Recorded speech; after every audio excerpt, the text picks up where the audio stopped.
अस्सलाम वालेकुम। Please subscribe my channel for more videos.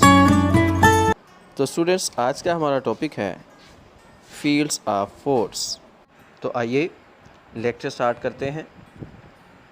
जैसा कि हमें पता है कि यूनिवर्सल लॉ ऑफ ग्रेविटेशन और कूलम्स लॉ हमें इलेक्ट्रिक और ग्रेविटेशनल फोर्सेस की मैग्नीट्यूड और डायरेक्शन के बारे में बताते हैं, लेकिन कुछ क्वेश्चंस ऐसे हैं जिनका आंसर हमें इन दोनों लॉज से नहीं मिलता।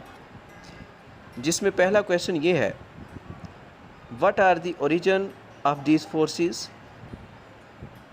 और दूसरा क्वेश्चन ये है, how are these forces transmitted from one mass to another और from one charge to another.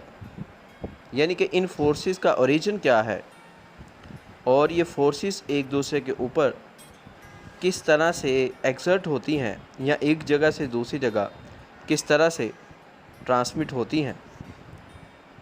तो जो हमारे पास पहला क्वेश्चन है कि इन फोर्सेस का ओरिजिन क्या है, उसका आंसर अभी तक अननोन है, हमें उसके आंसर का नहीं पता। तो इसलिए हम कहते हैं कि ये फोर्सेस ऑफ नेचर है।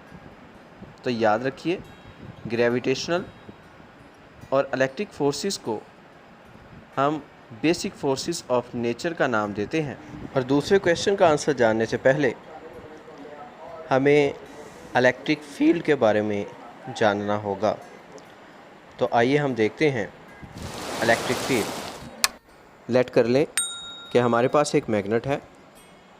तो आपने ये चीज़ ऑब्ज़र्व की होगी कि आप किसी भी आयरन की चीज़ को मैग्नेट के करीब लेके आएँ तो मैग्नेट उसके ऊपर फोर्स लगाता है, और अगर आप आयरन की चीज़ को उसके ज़्यादा करीब रखेंगे तो फोर्स ज़्यादा होगी, और अगर दूर लेके जाएंगे तो फोर्स कम होती जाएगी। और एक ऐसा पॉइंट आएगा कि जहाँ पे मैग्नेट की फ़ोर्स बिल्कुल ज़ीरो हो जाएगी।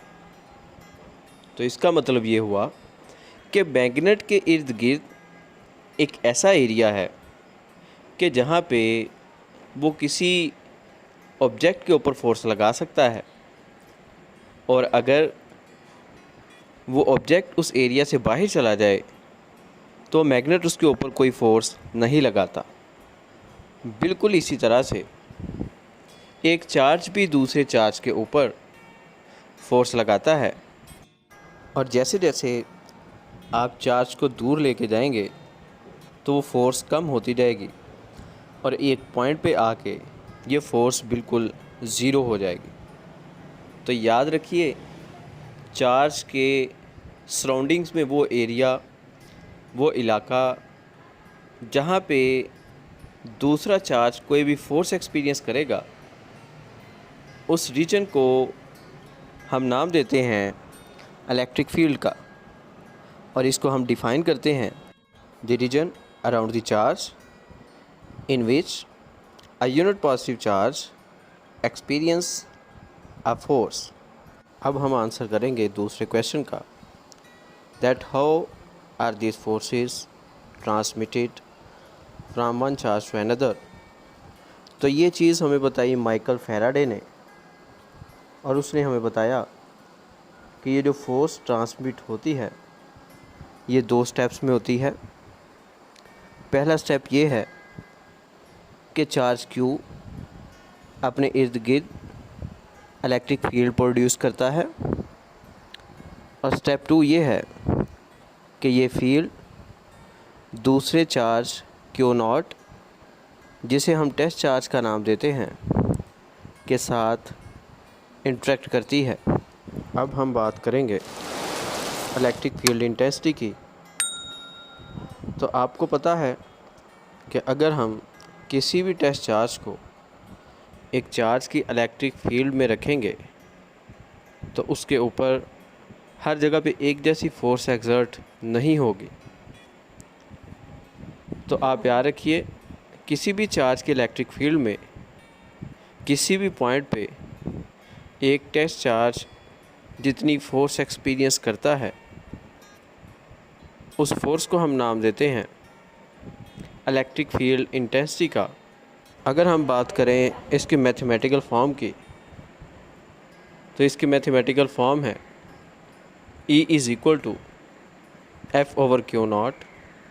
और याद रखिए इलेक्ट्रिक फील्ड इंटेंसिटी एक वेक्टर क्वांटिटी है और इसकी डायरेक्शन हमेशा in the direction of electric force होती है और इसका यूनिट न्यूटन पर कूलम या वोल्ट पर मीटर है।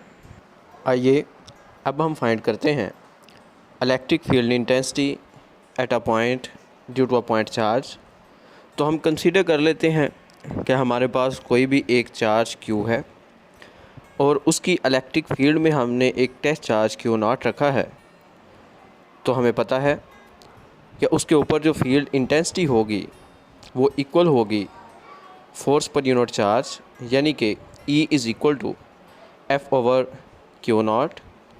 और कूलम्स लॉ से फोर्स की वैल्यू यहाँ पे पुट कर दें तो हमारे पास फोर्स की वैल्यू आएगी F is equal to 1/4πε0 Q0 over r²। और Q0 अगर Q0 से कैंसिल कर दें तो हमारे पास इलेक्ट्रिक फील्ड इंटेंसिटी की वैल्यू आएगी E is equal to 1/4πε0 Q/r²। और यही फार्मूला है for electric field intensity at a point due to point charge का। Please subscribe my channel for more videos. Thank you.